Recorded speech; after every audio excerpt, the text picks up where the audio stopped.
The Sefer Tanya is a preparation for Moshiach about 200 years ago, so it's been a long preparation. But it basically is meant to prepare us for a world that lives up to its expectation, to God's expectation. In other words, how do we make the world right?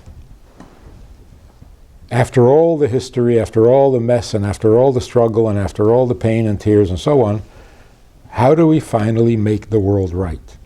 And the beginning of that was the publishing of the Tanya.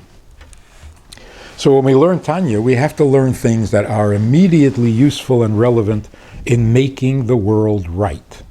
Whatever that means. So every chapter, every word in Tanya should be meaningful, can be meaningful, because the Alter Rebbe, who wrote the Tanya, instilled the deepest and the most correct ideas and thoughts in every word and in every letter. He wrote it carefully because he wants you to get it. He wants you to understand it. So we're told that every time he thought about a certain letter, whether he should use a vav or not a vav, he would rethink the whole book to make sure that it all flowed and it all hung together and it all came out clear. So of course there are many secrets, you can go into all sorts of hidden meaning and deeper meaning, but just the message itself has to be clear, it has to be understood, and it has to be relevant. And it can be. So we'll begin at the beginning and go through the Tanya and let the Tanya make us wise, because that's what it's meant to do.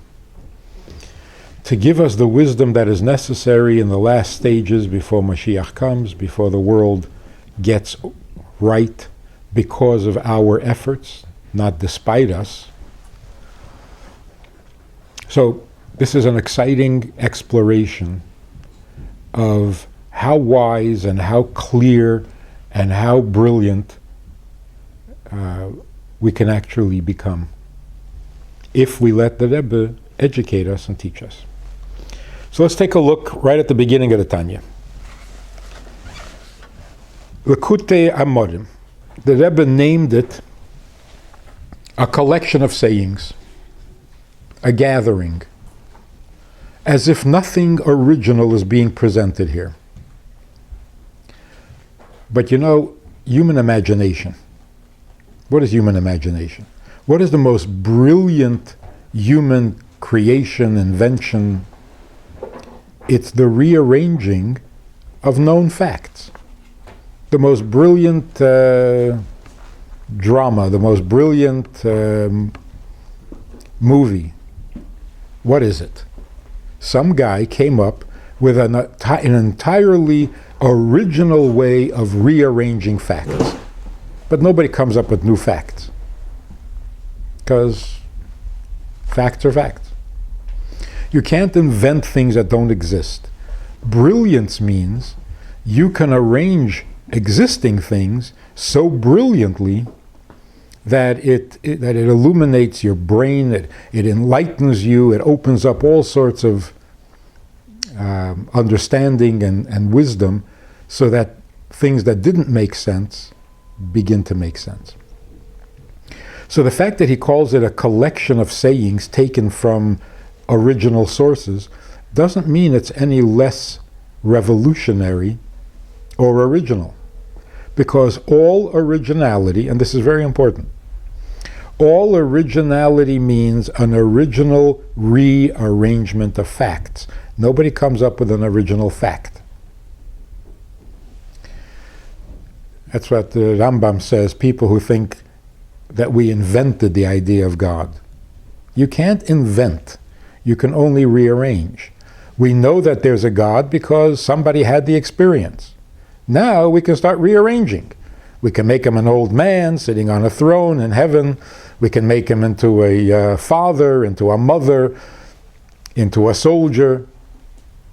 We can rearrange what we know to create new pictures. So, the Alter Rebbe says, I'm not going to make up anything new. You can't really. But I'm going to gather what has already been said and known and produce a new result because of the way that it's gathered. Make sense? Then he says, I'm going to call this Sefer Shel Beinanim. This is a book, a Sefer of the Beinanim. And as he'll explain exactly what a Beinani is, but the point is, this is a book about a Beinani, or for the Beinani. To explain to a person who is on the level of Beinani exactly what his struggles are, what his issues are, what he needs to know, what he needs to be careful about, and how he progresses and grows as a Beinani. Then he says, Melukot mipi svarim umipi seifrim kedei she'elyin. Much of the Tanya, of course, is quoting the Torah, quoting the Gemara, the sages, but also more recently, the Alter Rebbe is quoting his teacher, the Baal Shem Tov, the Maggid, and the Maharal of Prague. So when he says from books, he never saw the Maharal, he only read what the Maharal wrote, so it's from the books of the Maharal, the writings of the Maharal, the guy who made the Goylam, and from his teachers, meaning the Maggid, and through the Maggid, the Baal Shem Tov. And it is all based on a statement in the Torah that it is very natural to every Jew to love God, which means to do a mitzvah with love, lovingly. And we need to explain it because it doesn't seem to be the case. And this is what the Alter Rebbe wants to explain. So first of all, you can imagine if you were ultra-Orthodox, if you were a very religious Jew, and every word in Torah was true, and every statement in of the sages is holy, and you're not allowed to ask questions, and you can't argue, because it's all absolutely true, and you just have to believe it. And then somebody comes along and says, it says in the Torah that it is natural to love God. Well, I don't see that. It's not true. I don't love God. I even tried. Can't do it. Because I love myself a lot more. So if anything is natural, it's natural to love yourself. To love God, well, you got to be very religious for that. And spiritual. And smart. Because to love God, you got to know Him. Well, who knows Him? So you can't say, you believe in God, love Him. You can't love what you believe. Because belief means you don't know it. You don't see it. If you don't know it and you don't see it, how can you love it? I was actually talking to a guy who was engaged to this girl, and they were going to get married, and they were both becoming more observant. And I asked him why he became observant. And he said, because I love God. I said, that's amazing. I've tried for years and learned Chassidus, which is supposed to help. And I can't say I love God. He says, why not? Like, poor God. What did he do? I have nothing personal against him, but it's very hard to love something you never see and you can't talk to. He says, good point. So his Kala, his fiancée, was sitting there and said, so, wait a minute, do you or don't you love him? He says, it's not easy to love something you can't see. She said, do you love me? Don't answer the question. I don't know what you mean when you say you love something. And I know you don't love it because it... So if we don't get this clear, if we don't work this out, then what does love mean? Then what does it mean you love your mother? Do you know what love is, or you don't know what love is? So to say, I believe in God and therefore I love him.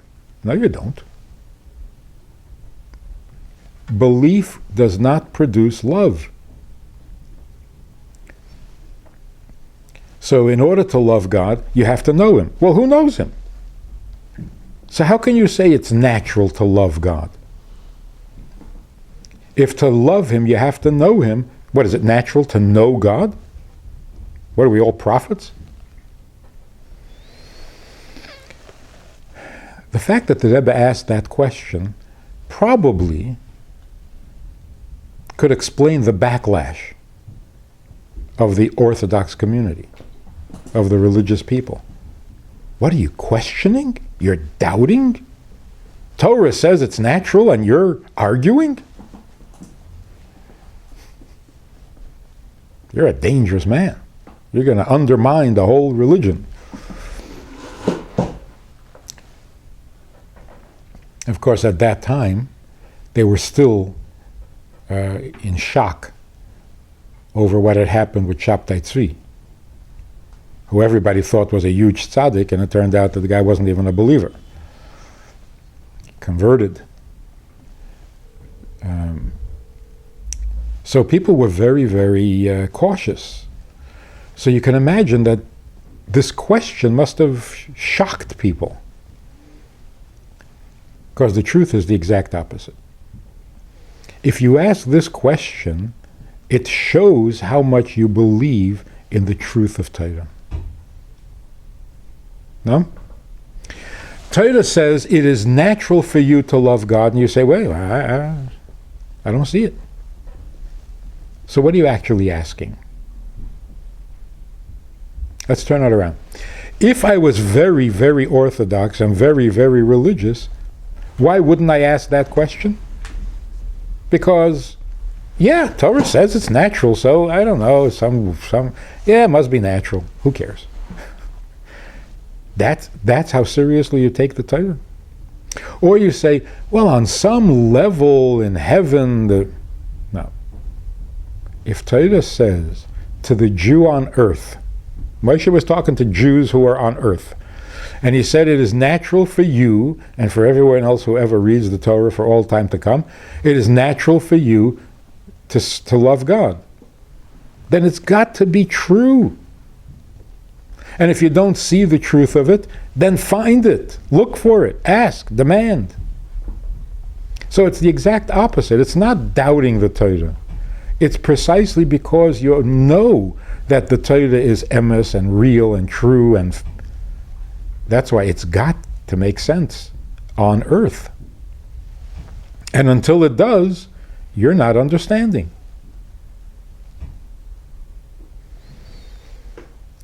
Why is this so important? You know, there are statements in Torah that you can kind of skip over. There's a story, some guy did this, did that. Okay, he did, he didn't. Whatever it means is fine. This particular statement, you got to take more seriously. Because Moshe is like, he's not giving commandments. He's not passing judgment. He's giving a pep talk. He's saying, I know you're struggling, I know you're having a hard time with all these mitzvahs and so much to do, and you have to be so perfect. But I'm encouraging you by telling you that the Torah is not in heaven. You don't have to go to heaven. The Torah is not on the other side of the ocean. You don't have to cross the ocean. It's very natural. Relax. And then you say, yeah, but it's not. Well, so you just ruined the whole thing. So how is this encouraging? How is this a pep talk? It's making things worse. I thought it was difficult. Now you're telling me, no, it's natural. Now I'm completely discouraged, because natural it's not. So if I thought I was normal because I don't love God, now you're telling me I'm not even normal? Because my nature is to love God? So that's it, I quit. I'm completely out of it. So of all the statements in Torah, these are the ones that you have to apply. Moshe is talking to you on your level, saying it's okay. And then it turns out it's not okay. That's terrible. Like later on in Tanya, the Rebbe asks, what does Moshe mean when he says to the people, all God is asking is that you should love him, fear him. All God is asking that you should fear him. How hard can that be? Well, pretty hard. If you don't see him, you don't know him, how do you fear him? So when Moshe is saying those kinds of things, that kind of conversation, one-on-one, let me talk to you. Let me encourage you. And then he says something that is completely unhelpful. How do you Interestingly, if Moshe is trying to say something helpful, you really have to understand it, because that's what he's trying to do, right? He's talking to you on your level. Well, the same thing is true with Tanya. The original Tanya were pamphlets on different questions that people were asking. Everybody wanted to serve God. Everybody knew that was the right thing to do. They couldn't find a method. They didn't have a path. So they would come to the Alter Rebbe, and the Rebbe would give them a direction, set them on a path, and say, this is how you do it. You need to fix this, you need to... Well, the numbers of people getting out of hand, so the Rebbe wrote the answers to the most common questions in pamphlets and distributed them. To say that the Rebbe's advice to people who came asking for help doesn't make sense, that's impossible. This is the Alter Rebbe speaking to people on their level about their problems on a human condition, and it doesn't make sense. Then it's not helpful at all. So if this is a helpful book, how can it not be understandable? So the question that the Alter Rebbe asks on Moshe Rabbeinu, the question that the Alter Rebbe is asking about the Torah, we have to ask about the Tanya. So if the Rebbe tries so hard to explain your problem to you so that it's helpful and encouraging and inspiring, how can you believe or accept that it's not understandable? That's like disrespectful to the Alter Rebbe. I know you tried very hard to explain it to me, but you failed. Don't understand what you're talking about. That can't be. So it may be necessary to have Rashi to tell you what Moshe Rabbeinu meant. Okay, but with the Rashi you get it. So it may be necessary for someone to explain Tanya. It's very hard to learn it by yourself. But with someone, it should be clear, it should be enlightening, it should open your eyes and get you all excited, because when you understand something, it's exciting. So when we approach the Tanya, it has to be with the understanding that the Alter Rebbe was a very smart man, and when he explained something, it's explained. And if you just listen, you'll get it, because you're meant to get it. If you don't get it, then the whole purpose is... So this is going to be an exciting exploration. We're going to grow, we're going to get smarter, wiser, and inspired. And that's not bad.